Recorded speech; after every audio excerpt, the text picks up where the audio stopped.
At 3:14 on a January morning in Winnipeg, the thermometer outside the Eastport Distribution Center read -26, and the parking lot behind the building sat empty except for 2 delivery trucks and a silver SUV parked in the far corner with its engine off. Alden Koury noticed it on his way back from his break. He was 40 years old, broad through the shoulders, with the quiet economy of a man who had learned not to waste movement in cold weather. He had worked the night maintenance shift at the warehouse for 6 years, and he knew every vehicle that belonged in that lot. The silver SUV did not belong. He told himself it was nothing. Rental plates, probably a driver who had pulled over somewhere along the Trans-Canada to rest. He told himself his daughter Mabel was asleep at Barb Pietzak's apartment upstairs, and that he had 3 more hours on his shift, and that none of this was his concern. He crossed the lot anyway. Through the fogged passenger window, he could make out a woman. She was leaning against the door, her head resting on a folded coat, her face turned slightly away from the glass. On the seat beside her sat a leather tote, a pair of heels placed neatly against the bag, and a small wooden picture frame laid face down, as though she had not been able to look at it any longer. The woman was dressed as though she had come from somewhere important. She had not planned on ending up here. Alden stood in the cold for a long moment. He had his reasons to keep walking. He also had a daughter who had lost one parent already, and a habit of noticing the things other people chose not to see. He knocked on the window. The woman woke with a sharp breath and pressed herself against the far door. In the dim light, Alden held up both hands and stepped back. She stared at him. He could see the decision moving across her face, fear, then calculation, then a kind of exhausted resolve. She lowered the window 2 centimeters. "I'm fine." He could see frost gathering on the inside of the windshield. "Your engine's been off for a while." He kept his voice level. "You're going to get hypothermia sitting in an unheated car at this temperature." She said nothing. "There's a break room inside the warehouse. It's warm. Vending machine, bad coffee," he paused. "Nobody else is in there right now." She looked at him for what felt like a long time. He noticed how carefully she held herself, not cold exactly, but controlled. The way someone looks when they have learned to treat every stranger as a potential risk. "I'm not a threat," he said. "I mop floors for a living." Something shifted in her face. She opened the door. Lydia Thorne was 37 years old. Under ordinary circumstances, she would have been at her desk by 7, reviewed 4 briefings before lunch, and attended a board meeting in the afternoon. Under ordinary circumstances, she would not have spent 3 nights sleeping in the front seat of her own vehicle because her access card to the family home had been deactivated by her husband's attorneys while she was sitting in a courtroom. She followed Alden Koury into the warehouse without speaking. Her heels clicked against the concrete until she stopped and changed back into flats she had carried in her tote. She did not apologize for the delay. He did not acknowledge it. The break room was a narrow rectangle with fluorescent lights and 4 plastic chairs around a table. A coffee maker sat on the counter beside a microwave that had not been cleaned recently. Alden filled a paper cup without asking how she took it and set it in front of her. Lydia wrapped both hands around the cup. "Thank you." "Alden Koury," he said, and returned to refilling the machine for himself. "Lydia," she offered nothing more. He accepted that and sat across the table, opening his phone to check whether his daughter had sent a message. She had not. Mabel was a sound sleeper, which was one of the few reliable things in his life. He had moved to the night shift 2 years ago after Carol died. The hours were difficult, but they let him see Mabel off to school and be home when she returned in the afternoon. Barb Pietzak, who lived 2 floors up and had outlasted 3 landlords and 1 city councilor she considered personally responsible for the potholes on their street, had agreed to keep an eye on Mabel during the overnight hours. Barb charged nothing and refused to discuss it. She brought perogies on Tuesdays and told Mabel that her mother was watching from somewhere sensible, which Mabel found more comforting than the things adults usually said. Alden did not talk about Carol much. The grief had settled into his life the way cold settled into an old building, not in one dramatic rush, but gradually finding every gap. Lydia watched him work on his phone and said nothing. She was good at reading rooms. She had spent 15 years reading rooms, board meetings, investor presentations, government consultations, union negotiations. She could identify within 90 seconds whether a person wanted something from her. This man did not appear to want anything. It unsettled her more than suspicion would have. Kenneth Thorne had started Thorne Pharmaceuticals in a converted machine shop in Portage-la Prairie. He had been a community pharmacist for 20 years, and he had watched too many patients drive 4 hours to the city for medications they could not afford and sometimes could not get. He built the company around one idea, that essential medicine should not be rationed by postal code. By the time Lydia was 12, the company employed 40 people. By the time she finished her MBA, it employed 400. Kenneth had taught her to read a balance sheet with the same attention she gave a blueprint, and he had told her once that the purpose of profit was to keep the lights on, long enough to do the work that actually mattered. He died of a stroke when Lydia was 32. He left her controlling interest in the company through a shareholders' trust he had established quietly, years before anyone thought it necessary. Carson Vale had come into her life 3 years before Kenneth's death. He was polished, quick-witted, and genuinely attentive in ways that disarmed her. Her father had expressed a single reservation once carefully. "He knows how to make you feel chosen," Kenneth had said. "That's a skill worth watching." Lydia had filed the observation away without fully understanding it. Carson joined the company as chief operating officer the year they married. He was effective and magnetic and extremely good at making other people feel that their ambitions were safe in his hands. Board members liked him. Investors liked him. He knew when to defer and when to press, and he almost never pressed too early. After Kenneth died and Lydia became chief executive officer, Carson began pressing. He described her resistance to the proposed merger with Meridian Health Group, a large American conglomerate, as risk aversion. He described her insistence on maintaining the Northern Access Program as sentimentality. The Northern Access Program delivered insulin, cardiac medications, and essential prescriptions to 47 remote communities across northern Manitoba, many of them indigenous, most of them without reliable pharmacy access within 300 kilometers. Lydia had expanded it since taking over. Carson had begun presenting its costs to select board members as a liability. Leona Quist, the company's general counsel, had been with Carson in every private meeting Lydia later pieced together. Leona was precise and ambitious and had apparently decided that her future ran alongside Carson's. Lydia found the merger documents buried in a routine compliance file. Carson had been negotiating terms with Meridian for over a year without board disclosure. Under Meridian's terms, the Northern Access Program would be wound down within 18 months, and pricing on essential medications would be restructured to reflect market rates. She confronted him in the living room of their River Heights home. He did not deny the documents. He poured himself a drink and said that she had confused her father's sentiment with a viable business model. "People in those communities will not get their medications," she said. "People in those communities are not our primary shareholders," he replied. The divorce filing arrived within the week. So did an emergency board motion, drafted with Leona's precision, alleging that Lydia had made unauthorized governance decisions, misrepresented financial projections, and demonstrated a pattern of instability incompatible with her role. Her access to company systems was suspended. The board, 3 of whose members Carson had cultivated carefully over the preceding 2 years, placed her on administrative leave pending an independent review. Carson's attorneys obtained a temporary court order freezing several jointly held accounts. A second application challenged her right to occupy the River Heights home during asset division. She had spent one night at a hotel before her credit card was declined. A former colleague offered her guest room and withdrew the offer 12 hours later, citing a call she could not explain. Lydia had driven north on Pembina Highway and then turned without deciding where she was going, and eventually stopped in the parking lot behind the Eastport Distribution Center because the lot was lit and the security camera she could see was aimed at the loading dock, not at the corner where she parked. She had told herself the arrangement was temporary. She had told herself that many times now, and the sentence had not improved. Alden finished his shift at 6 and drove Lydia to a 24-hour diner on Portage Avenue because she had refused to come to his apartment while Mabel was sleeping. They sat in a booth with cracked vinyl seats. She drank coffee. He ate toast.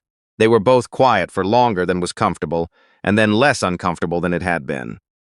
She told him her first name and nothing else. He did not push. He mentioned without drama that his daughter was 8, that his wife had died 2 winters ago, that he worked nights because it suited the schedule, and that Barb upstairs was an institution who would outlive them all. Lydia listened. It occurred to her that she could not remember the last time someone had spoken to her without wanting something in return. When Alden suggested she contact a shelter, her shoulders stiffened in a way he recognized immediately. He moved on. "There's a storage room behind the laundry area in my building," he said. "My neighbor keeps a spare cot there for her son when he visits. It's not much, but it's warm and it's not a parking lot." Lydia looked at him across the table. "Why are you doing this?" He considered it honestly. because the temperature's going to drop another 4 degrees by morning, and I've got a daughter who'd be furious with me if I left someone in the cold." Lydia almost smiled. It was not quite a smile, but it was the first expression she had allowed herself in 3 days. Barb Pietzak met them in the lobby despite the early hour, despite no one having called ahead. She was 69 years old and had developed over a long life a comprehensive indifference to inconvenience. She looked at Lydia once and said, "You look frozen and you look exhausted, and I'm not going to ask questions tonight." Then she went upstairs and came back with a blanket and half a pot of borscht. Mabel found Lydia the following afternoon. She had her father's watchful eyes and a habit of approaching strangers sideways, as though giving them time to prove they were safe. She noticed the small framed object leaning against the wall near the cot. It was a pharmacist's license, worn at the corners, the name Kenneth Thorne printed beneath a seal that had faded to pale gold. Beside it, a prescription pad with yellowed paper, a single line visible on the top sheet in her father's slanted handwriting: "Medicine is not a privilege." "What's that?" Mabel asked. "It belonged to my father." "Is he dead?" Alden appeared in the doorway. Lydia answered before he could say anything. "Yes." Mabel nodded seriously. "Dad says the people we lose don't really leave, they just get quieter." She paused. "He cried when he said that. I don't think he meant for me to hear." Alden looked at the ceiling. Mabel pointed at the prescription pad. "What does it say?" Lydia read it aloud. Mabel considered this. "My dad says something like that about the trucks. He says the trucks bring food to people who can't get it themselves. I didn't think medicine was the same thing." "It's very much the same thing," Lydia said. She looked at the prescription pad for a long time after Mabel went to wash her hands for supper. 3 mornings after Lydia arrived, Alden's phone rang before 6. It was his warehouse supervisor, a careful man named Greg who sounded uncomfortable in the particular way people sound when they are doing something they know is wrong. "There are reporters outside the building," Greg said. "Someone connected you to the Thorne situation. I'm going to need you to take some time off while we figure out how to handle the attention." "I found a woman in the parking lot," Alden said, "in -26. I understand that, but the company has concerns about liability and I'm suspended." A pause, temporarily. Alden ended the call and sat at the kitchen table looking at his hands for a while. He had done the math already. He had $340 in his bank account. Rent was due in 10 days. Mabel needed new winter boots and had needed them for 3 weeks. And he had been putting it off in the way people put off things they know they cannot yet afford. He was 40 years old and he had made the right decision, and the right decision had cost him his income. He did not tell Lydia immediately, but she saw his face when he came back to the kitchen, and she had been reading faces in difficult rooms for most of her career. "I'll pay your wages while this gets sorted," she said. "I can arrange something." "With what? Your accounts are frozen." "I can arrange something." "No." The word came out with more force than he intended. He softened it only slightly. "I didn't help you because I expected anything back. If you write me a check, you turn what I did into a transaction, and then it's not what I did anymore. It's just business." He paused. "I've had enough of that lately." Lydia was quiet for a moment. People usually want something. "Then you've been in the wrong rooms." She looked away. The silence that followed was not empty. Someone spray-painted "Go Home Fraud" across the lobby mailboxes 2 nights later. The building superintendent, a man named Curtis, who communicated primarily through written notices slid under doors, arrived in the morning and told Alden in the hallway that he sympathized, but that other tenants were concerned, and that a guest with this level of public attention was creating an unreasonable disruption. Barb Pietzak appeared behind him holding a casserole dish. She said that she had personally documented 34 outstanding maintenance issues in the building, including the lobby heating unit that had failed in November and had not been repaired, and that she was happy to discuss each of them at any length Curtis preferred. Curtis retreated. Lydia heard the exchange from behind the storage room door and said nothing for a long time afterward. She knew what she was costing them. She had known people who were generous in easy circumstances and scarce in difficult ones. Alden and Barb were demonstrating a kind of loyalty she had not known existed outside of the stories people told about their grandparents. That night, she opened the settlement agreement on her phone for the first time. Carson's attorneys had sent it 6 days ago. She would resign as chief executive officer, surrender her operational voting authority, and sign a non-disclosure agreement covering all matters relating to the Meridian merger. In exchange, her personal accounts would be unfrozen, her vehicle would not be subject to asset claims, and Carson would withdraw the harassment allegations he had filed the previous week. Her attorney, Heloise, had called the terms aggressive but survivable. "The investigation will drag on for months," Heloise had said. "The board controls the narrative right now. Signing doesn't mean you were wrong. It means you're protecting what's left." Now Lydia sat on the cot in the storage room at 2:30 in the morning, looking at the signature field, thinking about Barb's lobby and Alden's suspended shifts and Mabel's winter boots that still needed replacing. She thought about 47 communities in northern Manitoba that had been receiving their medications for 11 years. Because Kenneth Thorne had believed that decency was not a financial liability. She thought about the expression on Carson's face when she said the word privilege in the context of essential medicine, the mild contempt, the patience of a man who had already decided how things would end. Her finger moved toward the screen. Then she saw the prescription pad on the floor beside the cot. Kenneth's handwriting. "Medicine is not a privilege." Beneath it, Mabel had left a card she had made from yellow construction paper, folded in half and decorated with crayon drawings of pill bottles and trucks, and a small figure in a long coat. "Inside in careful printing, you make people feel better. Alden says so. Don't stop." Lydia's vision went soft. She thought about what her father had told her when she was 14, the year a larger competitor had spread rumors about his regulatory compliance, and a bank had quietly withdrawn financing.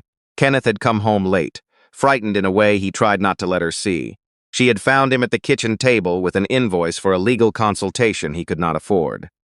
"Are we going to lose everything?" she had asked. He looked at her for a long moment before answering. "Maybe," he said, "but losing everything is not the same as becoming nothing. They can take the building. They can change the name. They cannot make you smaller without your cooperation." Lydia closed the app without signing. Alden found the note on the counter beside the coffee maker at 5:30 and the storage room empty. He pulled on his coat and drove 2 blocks to where he had thought she might go. He found the silver SUV idling outside the North End Community Center, alone on the quiet street. He parked his truck beside it and knocked on the window exactly as he had in the Eastport lot. Lydia lowered it. "Mabel is furious," he said. "She says you took her drawing without asking." Lydia looked at the passenger seat. The yellow construction paper card was sitting on top of Kenneth's prescription pad. "I thought leaving would be better for you," she said. Alden leaned against the door. The cold was absolute, the kind that made the air feel brittle. "But you protect people by staying, not by deciding they're too fragile to choose for themselves." He paused, and Mabel used her good markers for that card. "You don't take something like that without asking." Lydia made a sound that was almost a laugh, close enough. The Health Canada Review Board convened at the Manitoba Legislative Building 3 days later. The formal question was whether the proposed acquisition of Thorne Pharmaceuticals by Meridian Health Group met the criteria for public interest review under the Competition Act. The practical question, which everyone in the room understood, was whether 47 remote communities would continue receiving their medications. Carson arrived with a legal team and a presentation that ran to 40 slides. He sat at the front of the room in a dark suit, his expression calibrated to suggest patient competence. Leona Quist sat beside him in a gray blazer, wearing a necklace Lydia recognized immediately. A piece Lydia had commissioned 3 years ago from her mother's pearls, which Carson had claimed in the divorce proceedings as a jointly owned marital asset. Lydia entered through the side door wearing a borrowed blazer, slightly too large in the shoulders. Alden walked in behind her and sat near the back. He had no formal role. He had come because he had been on the other side of empty hearings before. A safety appeal at the distribution center, a workers' compensation review after a colleague was injured, and he knew what it did to a person to look up and find no one there. Carson saw them. For one unguarded moment, his expression opened in a way he could not control, then it closed. A young Health Canada analyst at the registration desk informed Lydia that she was not on the registered speakers list and that the board's review process was governed by strict participation criteria. The analyst's hands were shaking slightly. She wore a government identification badge and looked perhaps 23 years old. "I understand," Lydia said. "Can you tell me how to apply under the public interest exception clause?" The analyst glanced toward Carson's table. Then she looked back. "I'll need authorization from the senior review officer." "Thank you," Lydia said. "You're doing your job correctly." The absence of pressure affected the young woman more deeply than pressure would have. She went to find the senior review officer. The board chair, a veteran public servant named Aubrey Chadwick, granted the exception after reviewing Lydia's standing as founder's heir and named trustee of the Kenneth Thorne Shareholder Trust. Carson's attorney rose to object. Aubrey told him, evenly, that the exception had been requested through the proper channel and that the objection was noted in the record. Lydia approached the table without notes. She did not describe her marriage. She did not mention the frozen accounts, the spray-painted lobby, the storage room cot, or the settlement agreement she had not signed. She spoke about medications. She explained in the technical language of pharmaceutical logistics exactly how the Northern Access program had been designed, funded, and operated for 11 years. She explained the supply chain, the cold storage requirements, the regulatory compliance history, and the cost model. She explained why the program was financially sustainable and how Carson's presentation to the board had misrepresented its overhead by including shared corporate costs that would exist regardless of whether the program continued. Carson interrupted twice, both times Aubrey asked him to wait. Lydia placed Kenneth's framed pharmacist's license on the table. She explained that her father had written a specific governance commitment into the founding shareholder trust, that any proposed change to the company's core public interest programs required a majority vote from the trust's independent advisory board, not solely from the corporate board of directors. The Meridian merger had not gone through that process. Carson said the trust requirements had been satisfied by the standard board vote. Lydia placed a document on the table. This is the trust definition of a core public interest program. The Northern Access program is listed by name. She placed a second document beside it. This is the advisory board's meeting record. They were not convened. The room went quiet. Carson's attorney leaned toward his client and spoke rapidly. Carson's jaw tightened. Lydia continued. She presented internal communications recovered through the trust administrator's retained compliance records, which operated independently of the company's network and which Carson had apparently not known existed. The communications showed that Carson had directed a consultant to model the Northern Access program's costs in a way that would make them appear unsustainable to the board, and that Leona Quist had reviewed and approved the modified figures before they were presented. Leona sat very still. Aubrey Chadwick asked Carson whether he disputed the communication's authenticity. Carson looked at Leona. She did not look back. The hearing recessed for 40 minutes. When it resumed, Aubrey announced that the board was suspending its review of the Meridian acquisition pending referral to the Office of the Superintendent of Financial Institutions and the Law Society of Manitoba. The Kenneth Thorne Shareholder Trust was notified that its advisory convening rights remained in force. Under the terms Kenneth had written into the trust 3 decades ago, the terms of a man who had watched a larger competitor try to erase everything he had built once before. The trust's advisory board could assume temporary governance authority over the core programs if the corporate board had failed its fiduciary obligations. The trust administrator, a quiet accountant named Sylvester Nye, who had served the trust since Kenneth's death, had been contacted by Lydia 48 hours before the hearing. He was present at the back of the room. He stood when Aubrey finished speaking and confirmed that the advisory board had been convened that morning and that the Northern Access program would continue under trust oversight, pending resolution of the governance review. Carson Vale stood in the center of the room with his 40 slides and his legal team and the necklace on the woman beside him, and he looked like a man who had spent years building a room and had just realized someone had moved the floor. He turned toward the back of the auditorium. His gaze landed on Alden. "You did this with him," Carson said, "a warehouse worker." Alden felt the insult. Lydia answered before he could. "No," she said. "He reminded me to check the foundation." She reached into the file box Alden had carried forward and placed Mabel's yellow construction paper card on the table beside Kenneth's license. She did not explain it. She did not need to. Alden did not see much of the formal aftermath. He heard about it through Barb, who read everything and summarized it at breakfast with the efficiency of a retired civil servant. The Meridian acquisition was withdrawn. Carson resigned before the governance review released its findings. Leona Quist faced a law society complaint and left the firm. 3 board members announced early retirements. The independent audit found evidence of financial misrepresentation in the board materials, and the matter was referred to the RCMEP Commercial Crime Unit. The waterfront home became the subject of revised asset proceedings once concealed accounts were identified. Lydia returned as chief executive officer on an interim basis. She restructured the board. She established an independent ethics committee with genuine authority. She made the Northern Access Program a permanently protected commitment in the company's founding documents. The young analyst who had been ordered to deny Lydia access submitted her resignation 3 weeks after the hearing, citing her own shame at having delayed her. Lydia called her before she could clear her desk. "Why are you leaving?" Lydia asked. "I should have helped you sooner. You followed a lawful instruction from your supervisor." "I knew it was wrong." Lydia thought about Alden standing in a cold parking lot at 3:14 in the morning, choosing to knock on a window he had every reason to pass by. "Then stay," she said. "Learn to tell the difference between an instruction that is lawful and one that is worth following." The analyst stayed and eventually joined the company's compliance team. Alden got his job back 2 weeks after the hearing. He went in on a Monday morning and found a new name tag on the locker room shelf. He accepted it without comment. Greg said nothing beyond good morning, which was probably the most dignified thing either of them could do with the situation. Lydia offered Alden a role on the Northern Access Program's logistics working group. The program had significant supply chain challenges in remote delivery, and she needed someone who understood how distribution actually worked at the operational level. Alden said he would think about it. "You told me once that I turn things into transactions," Lydia said. "I remember what I said. This is different. You know things that the people in my boardroom don't know. That has real value." He considered it for a long time. 2 nights a week, I keep my shift at the warehouse. "That's fine. And I decide whether the advice gets used. That's how advice works."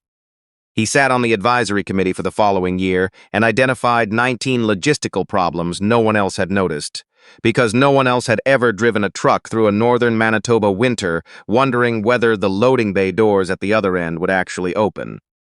Mabel came to the groundbreaking when the Northern Access Program opened its first distribution hub in Thompson. She wore a yellow hard hat that kept sliding over her eyes. Lydia pinned it tighter with a strip of tape and told her she was now an official site consultant, which Mabel took seriously for the rest of the morning. Barb Pietzak attended and criticized the catering and told 3 separate journalists that she had known immediately that Lydia was a decent person, which was not entirely accurate but felt morally correct to her and therefore stood.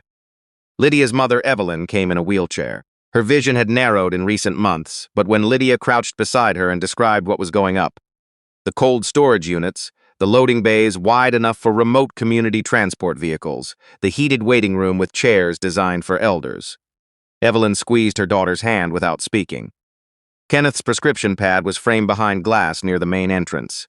Beside it, Mabel's yellow construction paper card. Lydia had debated the card's placement for 3 days. Mabel eventually said, "You're overthinking it," reached up and put it there herself. One evening, weeks after the hub opened, Alden found Lydia standing in the parking lot of his apartment building with her coat open, despite the cold, looking at nothing in particular. "You're going to freeze," he said. "I'm thinking." He stood beside her. Below the building's overhang, one parking lamp burned steadily and one flickered. He had filed the maintenance request 3 times. "Are you going back to the city?" he asked. "I have a meeting Thursday," she paused. "I'm stepping back from the CEO role. Not immediately, there are things to stabilize first, but eventually." "Where will you go?" She looked at the building. "I don't know yet, that's new for me. Not knowing and not being afraid of it." He looked at the broken lamp. "I put in another request for that light." "You mentioned." 3rd time. "It'll get fixed," Lydia said. "Maybe," he exhaled. "Maybe it just gets replaced." She smiled, actually smiled, in the way she had been doing more often lately. She pulled her coat closed. "My father told me once that the purpose of building things was so people could stop being afraid inside them," she said. "I spent 15 years thinking he meant buildings." Alden glanced at her. "He did mean buildings," she said, "but not only buildings." They stood in the cold a while longer, not saying much, which was something they had both gotten better at. Below them, the parking lot sat quiet. Above them, Mabel's bedroom window glowed. Barb's glowed beside it. The broken lamp flickered once and held. Everything that had been taken from Lydia Thorne across the space of one winter had not been returned in any clean or satisfying way. The legal process was slow. The board restructuring was exhausting. There were mornings when she woke and felt the loss of the River Heights house, the title, the version of herself that had never had to sleep in a parking lot, and the grief was real and did not ask permission. But there was also this, 47 communities whose medications arrived on schedule. a warehouse worker in Winnipeg who had knocked on a fogged window because he could not walk away from someone in the cold, an 8-year-old who had left a crayon drawing on a cot in the middle of the night because she thought it might help. Her father had written that medicine was not a privilege. She had spent years believing that was a statement about pharmaceuticals. She understood now that he had been writing about everything.